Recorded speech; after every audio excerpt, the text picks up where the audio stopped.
Broadcasting from the Blanchistan Centre. This is Phoenix FM. The internet is a communications tool used the world over where people can come together to bitch about movies and share pornography with one another. According to the Nerd Index, you should be upside down in a junior high toilet around the clock. This is Sparta! All your days are belong to us. It's a trap 9000! Stop corrupting all of us. Leave Benny alone! Leroy Dragon! Objection! The balls are inert. Time to Limousine sedan. And now it begins. Hey everybody, this is Nerd to Know, basis here on Nerd to Know Media on Phoenix 92.5 FM. Welcome to the show, number 51. Myself and Bryn are on the show this week because Cian isn't with us. He is watching Picard. So welcome. He had his priorities in order. Yeah, he's just like, guys, I am tapped out. I want to watch this. I'm like, fair enough. Not going to hold it against him. Yeah. But that means we can talk about wrestling, Bryn. It does. So we can talk about wrestling. and Cian just won't be like, what is going on? Yeah, basically. So yeah, we're going to talk a little bit about the Royal Rumble because the Royal Rumble is on Sunday. Yeah. So it's the one time a year that you're allowed not hate wrestling. The next three months, and then it becomes a horrible slog that everyone hates. So we'll talk about that probably after the break. But how are you, Bryn? How are you getting on? I'm doing good. I've watched WWE in flipping ages, so I've got a very cursory knowledge of what's happening for this Royal Rumble. I'll definitely be watching it because the Royal Rumble is always good crack. Oh, outside of I watched the closest thing to I actually watched a clip where it was CM Punk and Paige giving predictions on who they think should win the men and women's Royal Rumble. Where Punk went pleasantly left field, I would say, for his men's Royal Rumble prediction. Where he went for Keith Lee from NXT, and Keith Lee is class, and he it would be so cool because if he did win, he would be one of those guys because of his size and everything that he would be a believable competitor for Brock. So if I would love to see them go that direction because I do think that would be pretty cool. But if they don't, they don't. They'll probably do something along the lines of, I guess, Roman. Because though? It's I just feel like any choice you could go with of who would they go with for a WrestleMania contender for Brock, and you just go, well, it's Roman or maybe Braun. And that's kind of those to me are the safe bet picks for it. And neither of them personally would make me go, oh, I have to actually I'd actually get excited now, because I think they're at the point now where I feel like because Brock has steamrolled so much of the main roster that they might as well do something a bit more left field, like a Keith Lee. Hey, they could do Aleister Black, which would be awesome, but I wouldn't. I also wouldn't want to see Aleister get steamrolled. So apparently, Aleister Black is a massive project for Vince. It wouldn't surprise me. And Triple H, they really like him. Yeah, well, what's not to like about Aleister Black? Exactly, but it makes sense why he's been kind of rehab now for the past couple of months. Yeah, well, since kind of just dropping off the face of the earth. Well, they had him have a bunch of really good matches with Buddy Murphy, where and I watched clips from them, and the two of them are talented as hell, but with Aleister, I think because his influences, both wrestling, both in terms of wrestling and in terms of some of his extracurriculars, make him such a incredibly unique individual in wrestling. Yeah. He definitely carries himself unlike any other person I've seen, maybe since The Undertaker. Yeah, but yeah, the crossover between the two of them is like there is a genuine overlap. Yeah, like in a good way. Yeah, like in a good way. You know, it's like you buy him automatically. You're like, this guy is the real deal.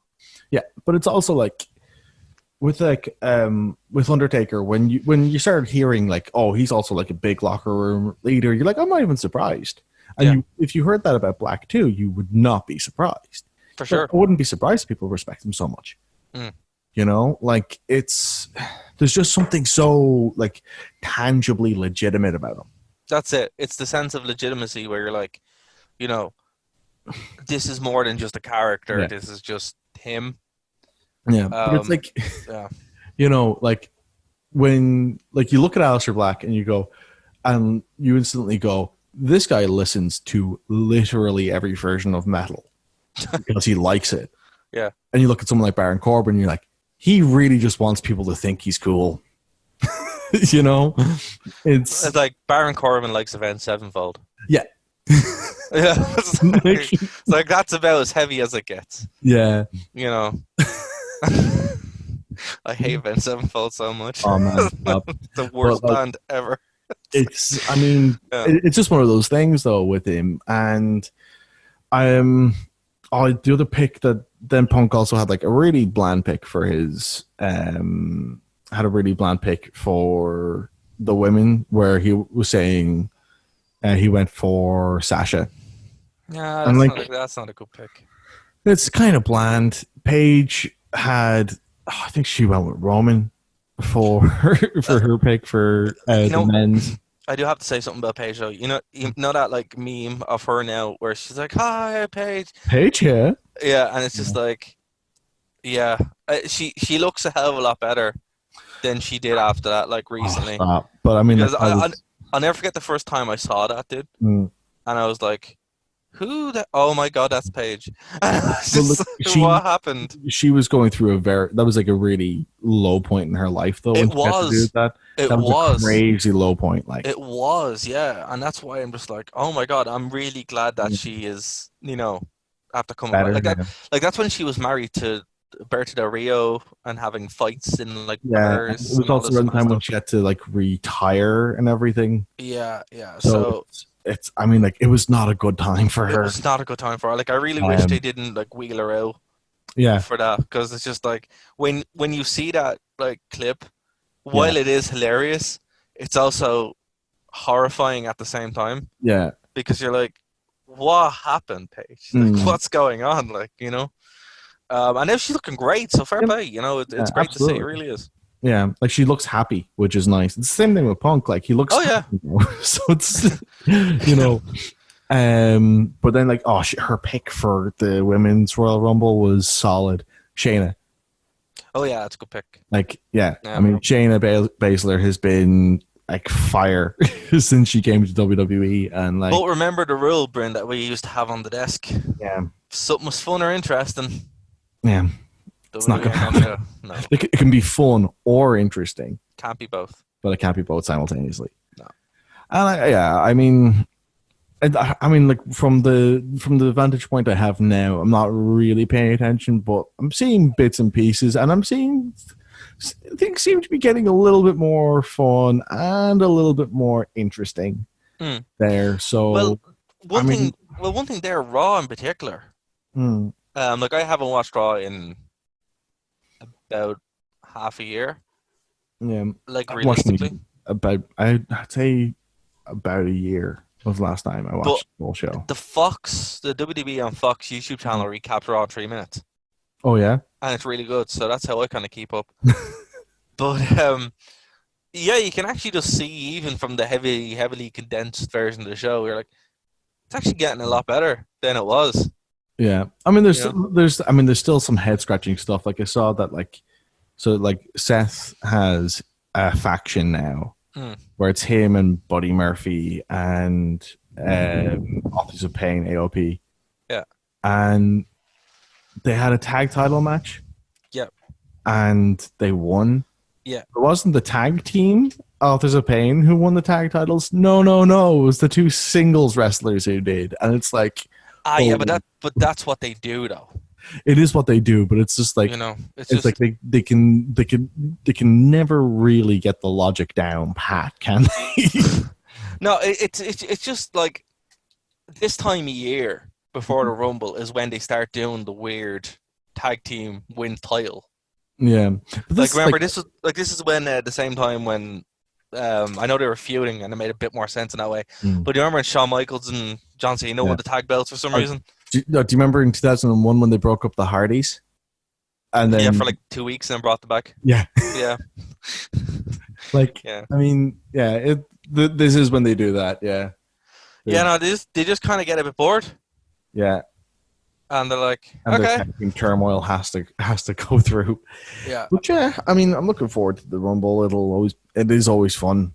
Even if sometimes seeing who wins isn't fun, but but I mean, like at the same time, the majority of the time, it is always a fun experience seeing it. Yeah, exactly. Like even if the show is poor, the Rumble itself, the actual like spectacle of the match, is something that everybody can enjoy. Everybody, even if you're not a wrestling fan, people still enjoy that kind of match itself. There's only been in recent years, there's been a handful of Rumbles that are very, very disappointing. Very disappointing. But now it's kind of getting to the point where things are a lot more open. Like it's not as clear cut as it used to be on who. But especially because they've elevated NXT from being developmental to being an actual third brand. There's an element of chaos that can come through. Yeah, and I think a lot of AEW success is also directly knock on there. It's like hey, let's try stuff. It's interesting though, because like I don't know. Like I know a lot of AEW fans try to like really push the idea that like all the stuff they're doing in NXT is because of AEW, and I'm like I'm not saying that like that they're not doing things because they're not doing counter programming and stuff like that because of AEW. But I definitely also think like it's just like I mean it would seem a lot more obvious if NXT hadn't been incredibly popular for years. Like, I mean, to me, it's not that shocking that they did get a TV deal for it. The timing of it is very suspicious, but like, I mean, if it happened, like if AEW didn't come around and NXT got a TV deal, would anyone be shocked by this? Like, so I'm kind of half in, half out on that idea. Like, I from what I've seen. In the kind of play, it's more like it was like they knew. Yeah, sorry, it's like knew the whole thing had this thing, but Vince didn't believe it, and then because they had to kind of develop and they had to take a chance. Now they're like, right, we'll take a chance. But a lot of this as well has got to do with what happened in Saudi Arabia when the flight was held up. That's also true too. And then they just said, look, let's just take a chance, and it happened. And look, how many times in history in general have we just seen? Here, go out and do something, and it just ends up being the best thing ever, and changing the course of whatever it is. Like, you can pick a genre, you can pick a topic and find something that happened in that way. But it's interesting as well because remember even like I think it was on one of the episodes of Backstage where one of the first episodes of Backstage that Punk was on, right? Where they were asked like, oh, what was the time that you had to. That like things just worked out, and he was saying like it was a house show where back when he was ECW champion. So this is like about 2 years into his run in WWE. Yeah, and there was like freak weather. Like himself and Chavo made it to the building, but there was only like 2 or 3 other groups there. So like. I think it was Fit Finley who was the agent, went up to them and said, yeah, we're going to need you to go an hour here. Like, and like the two of them had to like figure it out. Like they had to figure out how to do an hour.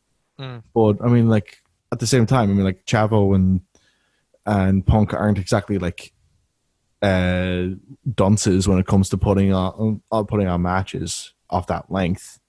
You know, Punk made a name for himself in the Indies doing that, and Chavo's a Guerrero. So if you think he hasn't had 60-minute matches in your life, you're insane. Like, so I mean, but like stuff like that's like is some of the things that you just don't get to see that often. But like some of the best shows that like WWE have put out in the last. Like the best like WrestleMania in the last 10 years happened because Punk left. And WrestleMania 30, yeah. I kind of scuppered all the. Although to be fair, a lot of the matches on that card that leaked a couple of weeks ago, even By they Punk. weren't bad. Yeah, by Punk, they weren't bad. Like Yeah, to be fair, I think Go still turned out better with him because of him leaving, but I don't have the same attachment. So no, Triple H lost. yeah, So twice. yeah, so I was kind of not really. Yeah, but he was putting like, I mean, again, Triple H. You say he lost, but he also put on arguably the best opening match in the history of WrestleMania, which is saying something because the best opening before that like the best like accepted opening before that involved Brett and I think it was Brett and Owen. And like, I mean, that's like high praise, like, you know. Yeah, but I would have preferred Triple H to win, though. Yeah, but you would prefer Triple H to win everything, like. Yeah. You know, like. Yeah. If it was you versus Triple H to win the national lottery, you'd prefer him to win it. Like, well, does he get a belt? You can buy a belt. Well, then there you go. Then that's fine. Then it's all about the belts, man. Yeah. Like it's one of those things. Like I think for the story that they had, like the story they fell into with Daniel Bryan, it all just kind of came together. Yeah. Like, they kept the Shield together, which was a really good idea for them. The amount of money they made off the Shield is crazy. Oh, stop. Like I mean the way like. I think the show just turned out really, really well, and like I think that's like a testament to like but again, like I mean, like wrestling is at its best when it's improvisational. This goes for matches and for storylines. Like there has to be a level of improv in it. Well, it's a performance, and it's like I know, like some people will be like, "Oh, but TV shows and movies are scripted and stuff." Like that's a different kind of thing, I think when. It's like, when you go see a band play. Yeah. And, like, I personally, there's nothing worse for me when I go see a band play and they sound exactly like they do on the CD or worse. Because I'm like, what's the point? I can just sit at home and listen to the CD. But when they do something extra or they have a show, that's when I'm really like, this is class, So that's wrestling kind of has the same kind of thing where you're watching. Arguably, like I know last week we were going on about how wrestling's the worst thing ever. It can be, but it can also be the best thing ever when it's done right. It's just very seldomly done right. But it's, I mean, like the reality is that like it's like when it's done right, it's got like it's like an improvisational feel to it. Exactly, yeah. That like, and like that improvisational feel is how it suspends your disbelief. Yeah, it's that like, kind of X factor. Yeah, like it's not like you're like especially with the way that like it's not like Japan where like suspending your disbelief is a lot easier because the guys are really hitting each other. But yeah, they're working incredibly stiff. Yeah, like with the way that it is in WWE, it's just like you're never going to be able to suspend your disbelief realistically. But if you're going like if you kind of just going like if you get a feeling of going, I have no idea what they're going to be doing next in terms of like going, wow, he really, if you're going like, wow, he really hit his leg really hard there. And it's just like, oh, okay, so I guess he's going to try and win the match by getting his leg. It's like, okay, well, he's not going to really, and if it's just taking you on that kind of a journey. And like, I mean, this is the thing that Triple H said in an interview recently. It's like the best matches are the ones that kind of start off slow just draw you in, and then through that they get you to have an emotional attachment. Yeah, And- just, like, and I will say one of the best matches of all time for that, topically, are actually the two Mick Foley matches back to back. Yeah. WrestleMania 99, sorry, Royal Rumble 99 and Royal Rumble 2000. Yeah, absolutely. Where arguably you had that storyline. Now, Mick Foley took probably some of the most intense beatings anyone has ever taken on camera in both of those matches. Yeah. But the one with Triple H in particular, it's telling that whole story. Yeah. You know, and it's violent and it's all that kind of stuff, but it's violence with a purpose, you know, and you know, it's great this time of year because it allows you to kind of have that experience, you know. But I think, and I mean, like, it's going to be interesting to see. And like, I mean, you know, at this point, I would describe myself as being a lapsed fan for WWE, and the Royal Rumble's an opportunity for me to kind of rediscover it. And if I like it, I'll probably start watching again. But who knows? Maybe I won't. Like I know for AEW at the moment, I'm really enjoying. I haven't watched I've been seeing stuff on Twitter about the cruise, and it just seems like an awesome thing to do. It does, but like, I don't like the sea. I don't. The letter C or the sea? No, like the water. Like I love swimming and stuff, but I don't like the sea. I just can't. I'm not nautical. Yeah. So it's like, yeah, man, that wouldn't seem like fun. But like the problem with it is as well. So like, it's the same reason why I don't go to you know, those wrestling things in the woolshed. Oh yeah. Because I kind of hate wrestling. Because I kind of hate wrestling fans. Yeah. I mean, like I have to preface this. Like when I say it seems like such a cool thing to do, I mean, like, I think it's a really cool idea to go to a venue where go to like a hotel or something that's going to have like a casino and have wrestling and have like a whole slew of different bands play. That idea seems really cool to me.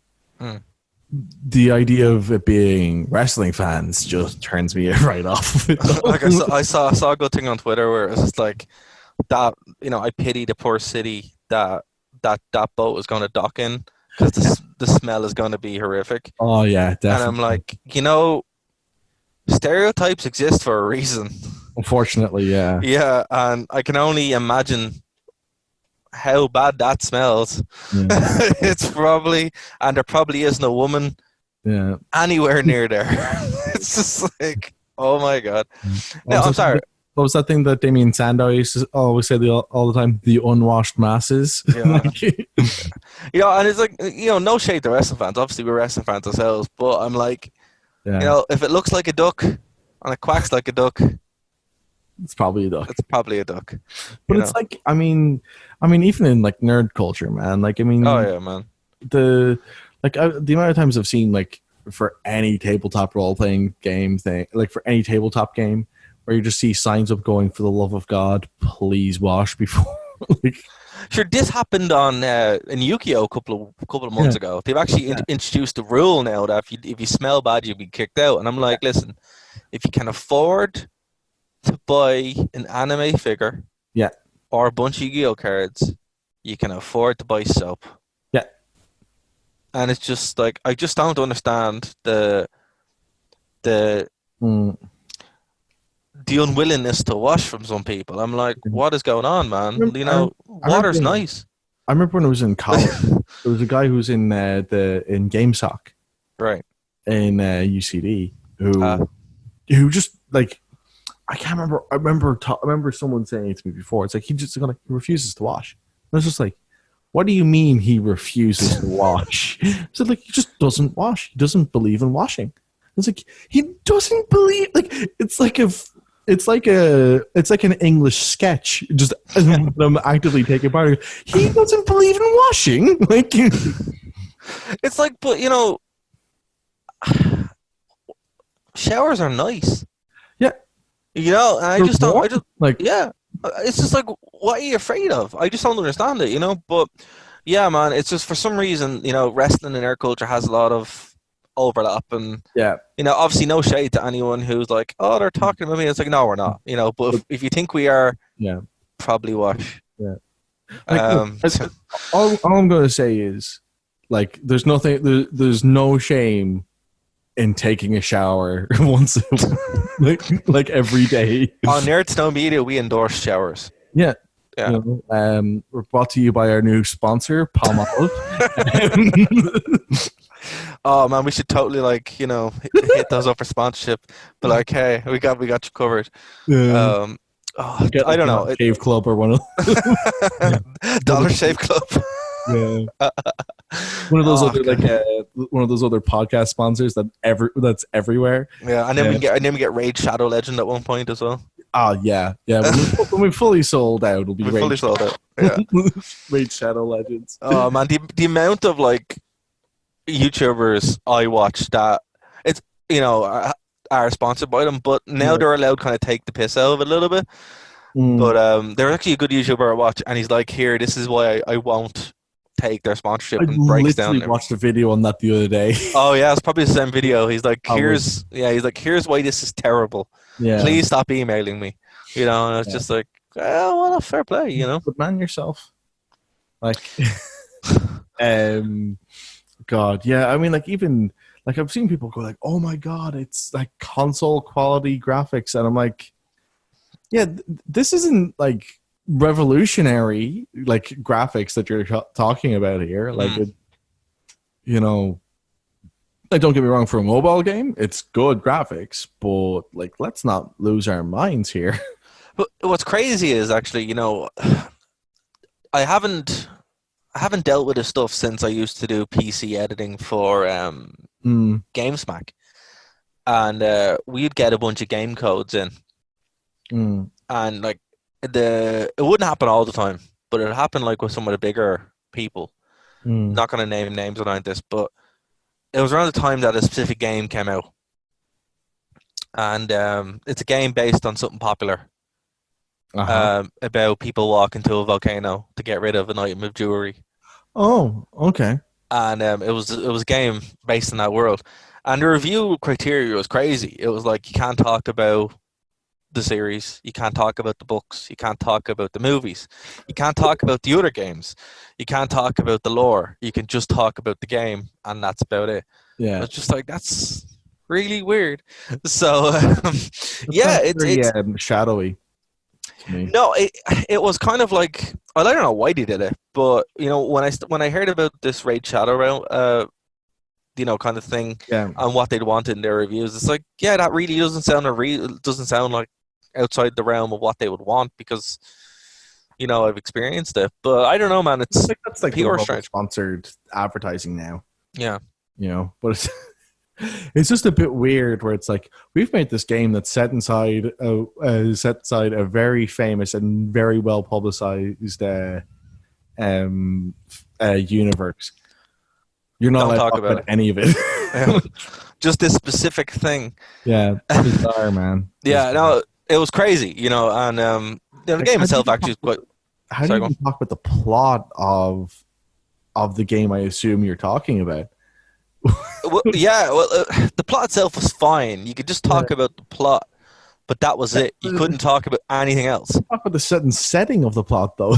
Yeah, you just kind of have to really dance around it. It was crazy. That's weird. Yeah, but but no, that's a true story. It's crazy. Like, there's just been some mad stuff happen that if someone had said that to me, and I hadn't experienced it, I'd be like, "You're lying." Yeah. That's crazy. It's like, no, man, it's true, and particularly working at it at that level, you're just like, Jesus, what's going on? But yeah, so we will work on that sponsorship, and then we will eventually we'll work our way to Raid Shadow Realm or whatever. Yeah, Raid Shadow Legends. That's it. Shadow Realm is better. That's the sequel.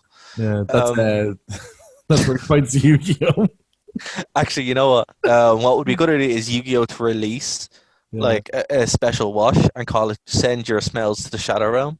Oh my God! Right, and then they could buy it when they get their cards. It's like, do that, right?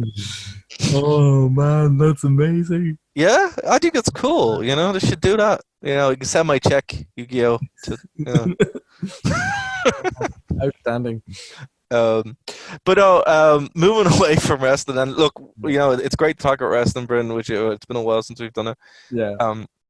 But on the time we have left in the 15 minutes or so we have left, there is a couple of other things that have happened this week. So on a dour note, speaking of Monty Python English sketches, we had some sad news that you want to talk about. Yeah. So Terry Jones from Monty Python has unfortunately passed away, and it's horrible. But like, I mean, I know for myself, I started watching the Flying Circus when I was 10 and was hooked from that point. The first sketch I remember seeing viscerally loving was the one with the funniest joke in the world. I don't know if you saw it or not. No. Basically, the premise is this guy has written the funniest joke in the world, and it's so funny that he dies of laughter after he's written it.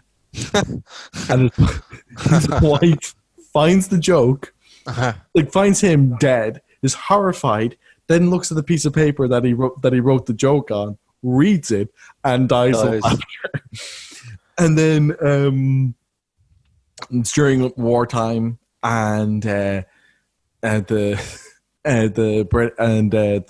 British Army have decided to weaponize the joke and be very serious. They're very careful about it, so no one's allowed. Everyone's given one word each to translate into German, and they can't have more than that because they might actually develop some sort of injury from reading the joke. So it gets translated into German, and it's now safe for people to read it without dying. So like, there's this sequence where it's a bunch of guys under fire, and they just like take out these pieces of paper and start reading them as they're running down a road away from fire. And there's this amazing shot where they're running under a bunch of trees, and as they're reading the joke out loud, you just see bodies falling out of the trees. Like, it's absolutely amazing. And yeah, from that point on, Monty Python was my show. So good. That's brilliant. Yeah, that's gonna look that up later. My experience with Monty Python is more from the movies. Yeah, like I remember, like I didn't watch the Flying Circus. I liked, but I didn't like at the same time. Yeah, well, the Flying Circus is like, I love the Flying Circus, but the Flying Circus is like incredibly hit and miss, even for a sketch show. That's the thing. Like, I love sketch shows. Like, sketch shows is actually my favorite like format. Yeah. But just the way the Flying Circus is edited and put together, it's like, it's very hit and miss. I haven't got the patience for it. But the movies, on the other hand, are spectacular. Oh, totally. Like, not all of them. Like, the history of the world is not great. Yeah. But you know, the big ones are just classics. So like Holy Grail, Life of Brian, Meaning of Life. Yeah, they're like those three. Yeah, in of itself are great. You know. What do you think of it? And now for something completely different, or did you see it? I did see it. Yeah, it was like the Flying Circus in a movie form. It was the Flying Circus in movie form. Yeah, best of compilation, but they'd reshot a bunch of the jokes. Yeah, like that's what it was, right? So it was what it was. Yeah, it was. And good. Even then, it's still hit and miss. Exactly. So it's like the most like literal interpretation of what the Flying Circus was. Yeah. In the movie form. So yeah, I liked it, but then I didn't love it because it was what it was. Like my favorite thing though about like those films, especially like the Holy Grail, was like halfway through it. It was on a tiny budget anyway, and they ran out of money. Yeah. So like money, like funds had to be put up by the likes of Led Zeppelin and Pink Floyd. Yeah, and George Harrison as well. I think paid for most of Life of Brian as well at the end. Yeah, and okay, fair enough. Yeah, speaking of Life of Brian, there's an amazing and not the 9 o'clock news sketch where they flip the John Cleese Cardinal debate, right? Where it's like this like Newsnight thing from BBC, and you have this cardinal who's made a film about Jesus Christ, and a devout Python fan who is just like, you're just taking Python in vain.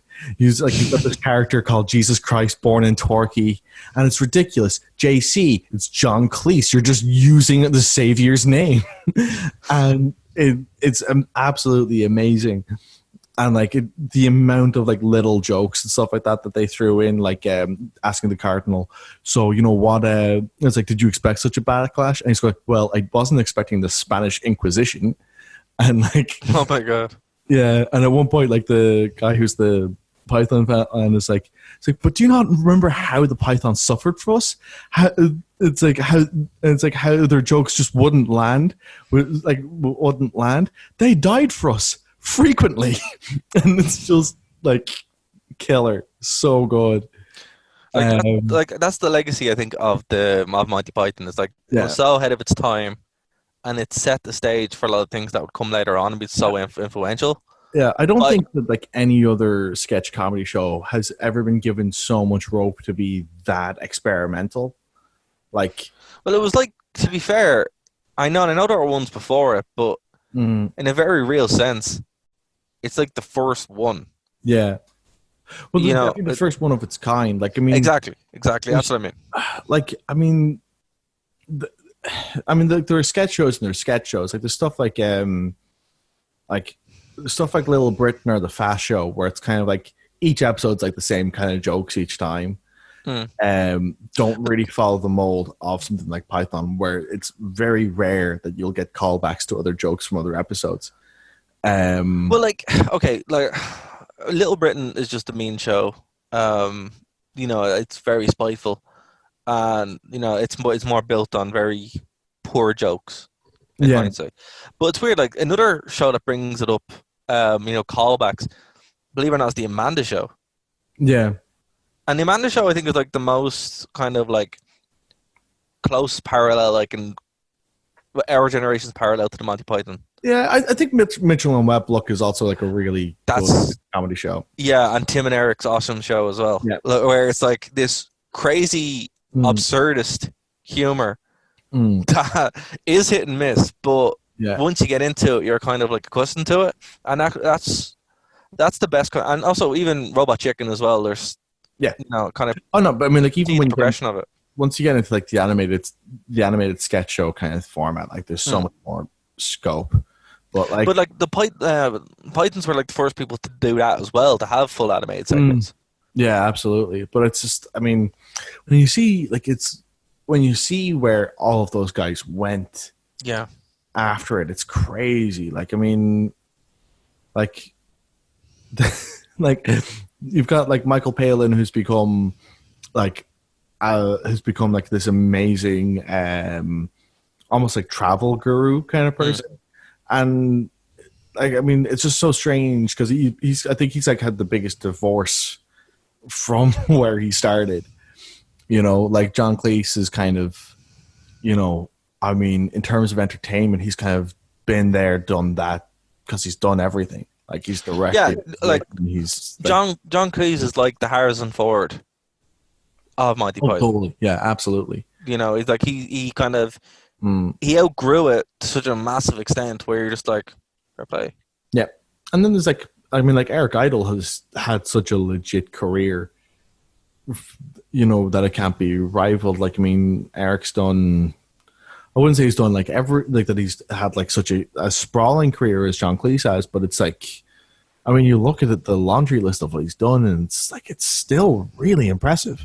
To the point where and granted, no, people aren't going to go, oh wow, it's so impressive, but the reality is he was in the same film as he was in Orson Welles' last film. Granted, it was Transformers, but it's still Orson Welles' last film. I wasn't aware of that, actually. Yeah, that was the last film Orson Welles did before he died. No way. Yeah, and Eric Idle played the robot that spoke in television. No way. Yeah, that's Eric Idle. Wow. Yeah. But seriously, for everyone who's listening to this who hasn't seen the animated Transformers film from the 80s, seriously, watch it once and then expunge every memory of it from your brain and just listen to the soundtrack on Spotify, because the soundtrack is whopper. It's Soundtrack's incredible. It's so damn good. It's not even funny. To be fair though, like you're going like, oh no, our audience are adults, so you guys will be able to handle what happens in that movie. But yeah, it's also worth pointing out. Watch that film and remind yourself as frequently as is humanly possible that it's a rated Universal film. Like the amount of death and mild swearing in that film is crazy. It's the most 1980s like time capsule thing that I think exists. Yeah, because it's a movie technically for kids that is not for kids. Yeah, at all. And it's man, the amount of childhoods that ruined is really spectacular when you think about it. But okay, so. An interesting thing that I saw there was there's a talk of another Blade Runner movie. Yeah, there's talk of Denis Villeneuve has shared an interest in doing a film in the world of Blade Runner, so not necessarily doing like a sequel, but more like a spin-off. Which would be interesting. Like I liked 2049. I didn't like it as much as I liked the original, but that's like understandable. That's taste. That's a taste thing. But like, to be fair, sorry. 2049 is like such a style over substance film. I just don't like. I think the original one has a lot more substance to what the subject matter is. 2049 is a better movie. As far as it's a better, like I want to preface that Blade Runner is my favorite movie of all time. Yeah.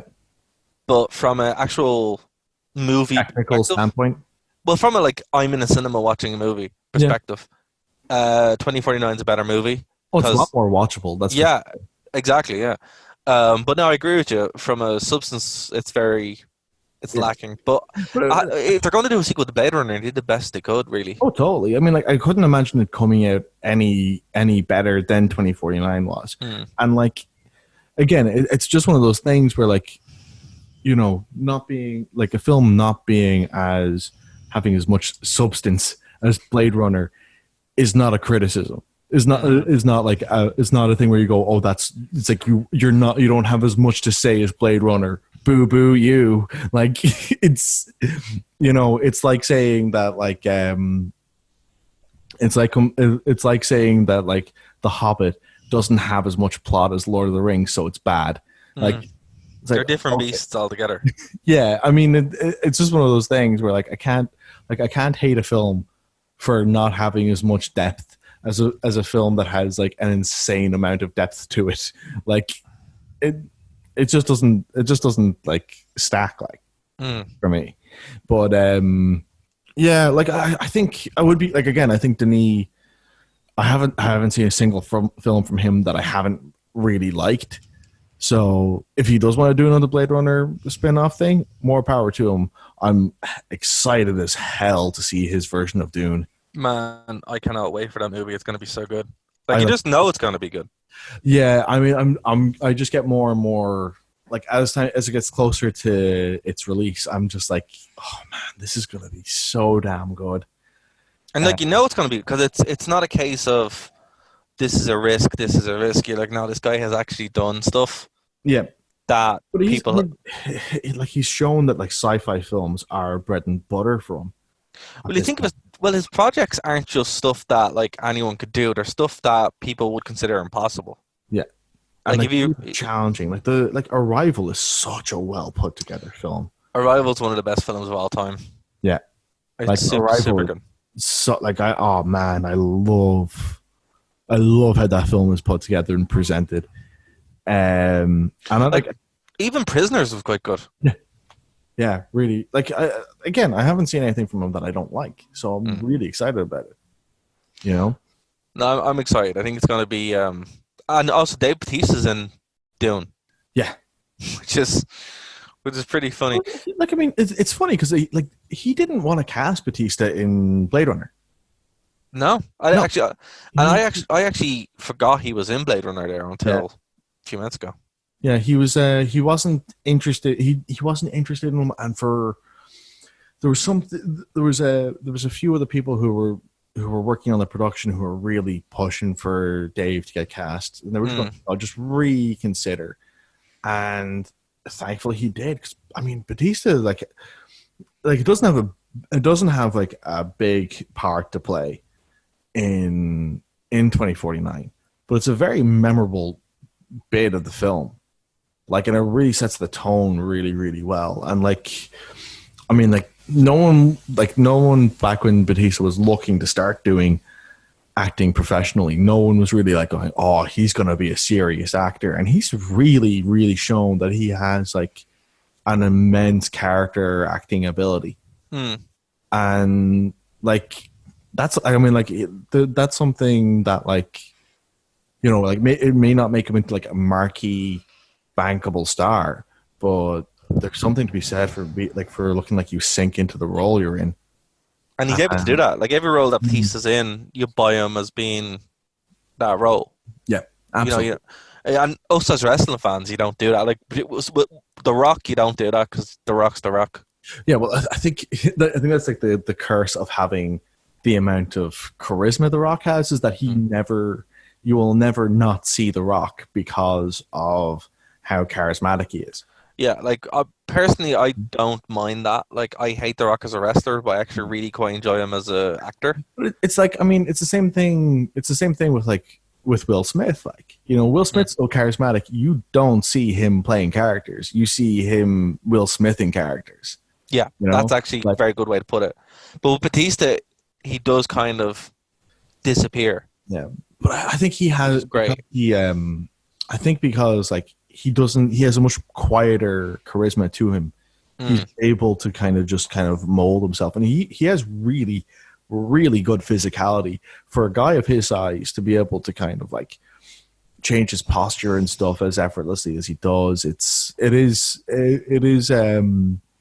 is something that like really makes him, like the way that I can't remember the name of the character he played in 2049, but the way he presented him versus how he presents Drax are worlds apart. Oh yeah, no, that is so true.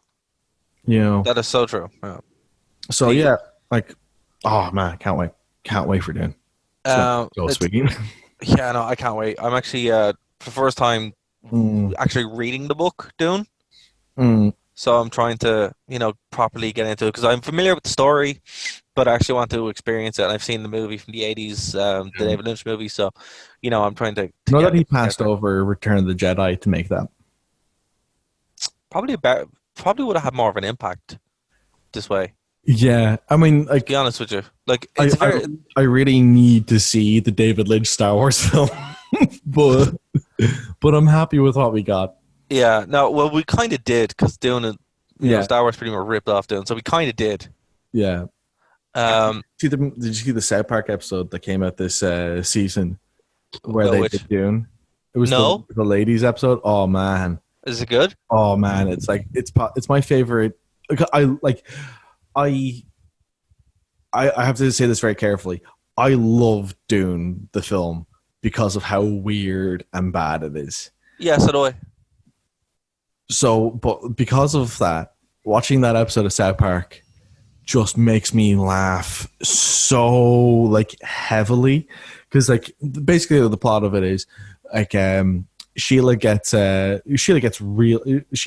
mom, gets really sick, like crazy level sick, and it turns out that she has like this bacterial infection and stuff, and like the doctor's like, okay, well, we're gonna have to it's like the only way we're going to be able to get rid of all this bad bacteria, because we can't, like, there's no medication we can give you, there's no antibiotics we can give you, because that'll just get rid of like all your bacteria, good and bad. The only way we can get rid of the bad bacteria properly is if we inject some good bacteria into you. So we're going to do a fecal transplant. Oh god. And like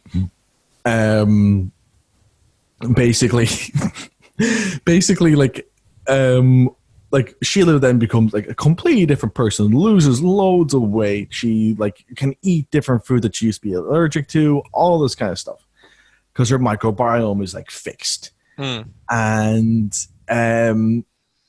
Kyle learning about this. He started learning about it because he didn't want his friends to rip on him, because obviously they would. And he starts learning about it, and he starts freaking out about the idea that like half the cells in his body aren't his own; they're actually bacteria, and he's just like losing his mind. Meanwhile, like the mothers in South Park are trying to bribe Cartman,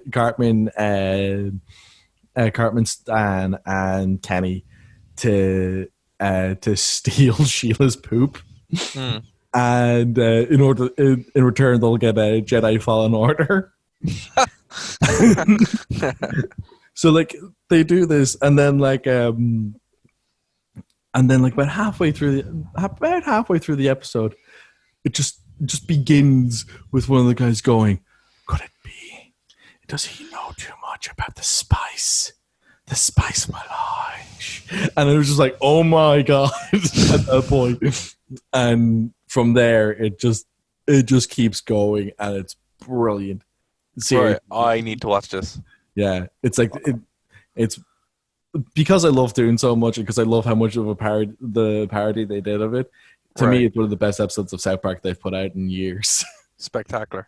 But I need to watch it. That's just fun. That's fantastic. They need it. The spice melange. On that note, yes. Is there anything you'd like to plug before we wrap it up? No, I don't have anything really to plug up. I will remind people though, we are going to be doing we're going to be doing a panel at a con in the middle of February next month. Yep. Or SureCon. Yes. We don't know yet. Hoping it's the 16th. Praying it's the 16th. Yeah. Needed 16th. Yeah. And yeah, it's going to be at a section of the Star Wars prequels, of Star Wars sequels. Postmortem. Group therapy session. Exactly. So if you're coming along, do, because it's going to be a lot of fun. And yeah, I'm looking forward to it. So yeah, we'll have a proper announcement when we know ourselves, but at the moment, we don't know yet. I will say I have a quick plug for Retro Flag, the GBI case. So Retro Flag make cases for Raspberry Pis. Oh, I've seen these. And some of these are really, really cool. Yeah, I actually gave one to Cian. For I gave a Sega Mega Drive one to Cian. I have one that I use a lot, but I saw that you can actually get a Game Boy one. Yeah. So what this is really expensive too. It's €70. Yeah, I've seen people have difficulty getting them, so some have had to up the price. No, Amazon. Oh really? Yeah, that's good. So I ordered this on Tuesday and I got it today, and it's very cool. Yeah, that's awesome. Yeah, I did have a bit of. I had to go make a custom image to get all the stuff working on it, but yeah, it's very good. Very good. What are the firmware updates for it? Yeah, great. Because once you get your image, you're fine. Yeah. The only bit is like there is a patch and all the stuff you got to install, but if you do a bit of Googling on YouTube, you'll be able to find people who've made custom images, and then you can just install scripts on top of that, or write scripts or whatever and pop them on it. So there's a bit of work, not as much as I was expecting. But the only downside that people are having with it is it takes 3 batteries, AA batteries. But it also has a power adapter as well. So, yeah, it is what it is. But it feels like a Game Boy Color. That's class. Like, it actually genuinely feels like I never had like a real Game Boy. I only had a Game Boy Color, and a Game Boy Advance and stuff. But it takes me back. It's like the same size as a Game Boy Color, and it's great. It's very good. Like, obviously some games don't run on it as well as you'd want because it's just a Raspberry Pi Zero. Yeah. So it's limited by being a Raspberry Pi Zero. But yeah, it's great. I'd say if anyone wants a cool little gaming console that you can just I put a 128 gig card in it, expanded out the disk space, and away you go. That's awesome. It's very cool. So yeah, go to retroflag.com or look for them on eBay and on Amazon. They're on eBay too. And that's my plug. So check them out, guys. It's a lot of fun. Awesome. So that's going to do it for this week. Next week, Cian will be back, and we will grill him for not being here and ask him on his thoughts on Picard. I'm not going to watch it because I'm not a filthy Trekkie. I'm sorry. Geez, now I have the Harry Potter fans hating me and the Trekkies hating me. Yeah. Man, not good. But yeah, Cian is, so he likes Trek. You don't like the Trek, do you? I like Picard. Yeah, fair. It's like a lot of the actors from that Next Generation show I loved. Like, to be fair, I didn't, even though I wouldn't class myself as a Trekkie, I did actually like the Next Generation a lot. Yeah. Like, I mean, I tried watching the original one, but I just watched episodes of it and enjoy them. They were fun episodes, but if it was like, okay, do you want to watch another one, or do you want to watch the Next Generation? I'm like, I'm going to watch the Next Generation, thanks. Or if I have to watch something from that era of television, I'm watching 1960s Batman, and there's nothing that's going to deter me from that. Yeah, I think that kind of stuff, like Deep Space Nine. I pretty much everything that was on Sky One when we were kids, I have time for because I watched. Yeah, and I don't really mind too much. Also, you had to watch them before The Simpsons. Exactly, yeah, because you're on before The Simpsons, so you're like, I'm just going to watch it. But anything after that, you're kind of like, Absolutely. Like, I think, I'm gonna watch Picard at some point because, like, I know I'd have fun watching because, like, I mean, I don't know. I've just seen some reviews that are worrying. Yeah. Well, I'll see. I'll see it for myself and judge. Yeah, no, that's fair. At least there'll be more discussion about it rather than like Cian talking at us if I watch it. Yeah, I'm gonna watch it as well, just for the lulz. But I'm also gonna watch some reviews on it as well and kind of see what the read is before I know what I'm getting myself into. But yeah, we will pick that up next week. But guys, thank you for listening to us here on Phoenix 92.5 FM, nerdtoknowmedia.com. Lisa will be back this week. I think she's doing a show. Straight Out Canto, I'm not too sure. But her show is coming up soon. She has written the script for 2 and 3, so they will drop as soon as she sends them over to me. So check out Straight Out Canto when it hits the feed. And we'll be back next week here on Nerd to Know Media on Nerd to Know Basis.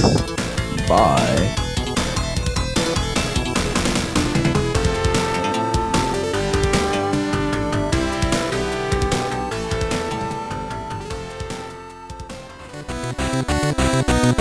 Thank you for listening to a Nerd to Know Media production.